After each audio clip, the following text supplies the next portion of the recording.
আগৈলঝাড়ায় শস্য কর্তন ও মাঠ দিবস পালিত। আগৈলঝাড়া থেকে মোহাম্মদ শামীমুল ইসলাম শামীমের পাঠানো প্রতিবেদন। বরিশালের আগৈলঝাড়ায় আইএফডিসি কর্তৃক feed the future Bangladesh climate smart agriculture activity এর আউশ ধানের শস্য কর্তন ও মাঠ দিবস অনুষ্ঠিত হয়েছে।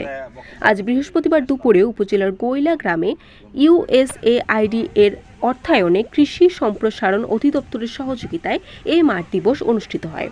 এ উপলক্ষে গৈলা গ্রামের সিদ্দিক সর্দারের জমিতে উৎপাদিত ব্রি ধান 48, ব্রি ধান 83 ও ব্রি ধান 85 ধানের ফসল কর্তন ও মাঠ দিবসে 30 জন কৃষক ও কৃষানী অংশগ্রহণ করেন। কৃষি অফিসারের পক্ষ থেকে আমাগো সার ঔষধ বীজ ধান সবকিছু দিছে, বাম্পার ফলন আল্লাহ পাক আমাকে দিছে। ইনশাআল্লাহ সহযোগিতা করে তার আমরা ইনশাআল্লাহ আগামীতেও করব।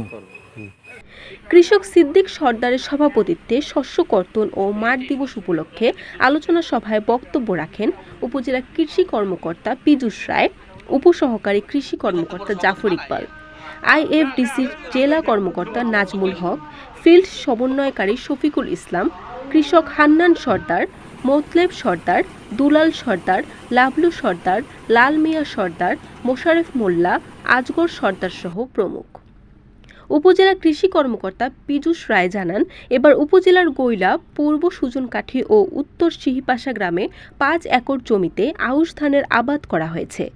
সভায় মাঠ দিবসে তুলনামূলক ব্রি 48 ধানের ফলন বেশি হওয়ায় আগামী বোরো মৌসুমে এ ধান চাষে উপস্থিত সকল কৃষক আগ্রহ প্রকাশ করেন। কৃষকরা বিনামূল্যে বীজ, ধান, সার ও কৃষি অফিসের সহযোগিতায় পাওয়ার ধন্যবাদ জানান। বরিশাল নিউজ।